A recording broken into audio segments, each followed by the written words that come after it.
നിങ്ങൾ കുറേ കാലം ആശിച്ചിട്ടേ നിങ്ങളുടെ വീട്ടുകാർക്കൊക്കെ വേണ്ടിയിട്ട് നിങ്ങളൊരു ഹെൽത്ത് ഇൻഷുറൻസ് എടുത്തു കൊടുത്തു. കാരണം ഇപ്പോഴത്തെ ഹോസ്പിറ്റൽ ബില്ലൊക്കെ അറിയില്ല, റോക്കറ്റ് പോലെയാണ് മുകളിലോട്ട് പോണത്.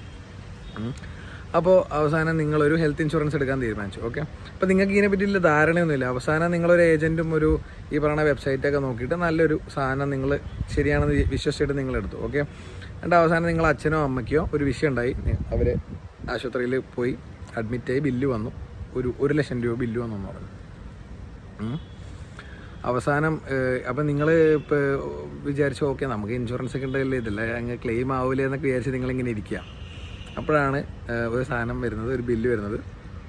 സാർ ഒരു 20,000 രൂപ അടയ്ക്കേണ്ടത്. അപ്പോൾ നിങ്ങൾ 20,000 രൂപ അത് എവിടുന്ന, എനിക്ക് ഹെൽത്ത് ഇൻഷുറൻസ് ഉള്ളതല്ലേ എന്ന്. അപ്പോൾ ഇതിൻ്റെ അകത്തുള്ള വിറ്റെന്ന് പറഞ്ഞു കഴിഞ്ഞാൽ ഈ കോ പേയ്മെൻ്റ് എന്ന് പറഞ്ഞൊരു സാധനമുണ്ട്. അത് നിങ്ങളാരും അധികം ശ്രദ്ധിച്ച് കാണൂല. ഇവൻ ഞാൻ പോലും ശ്രദ്ധിച്ചിട്ടില്ല ഞാൻ ഹെൽത്ത് ഇൻഷുറൻസ് എടുക്കുന്ന സമയത്ത്, പിന്നീടാണ് എനിക്ക് മനസ്സിലായത്.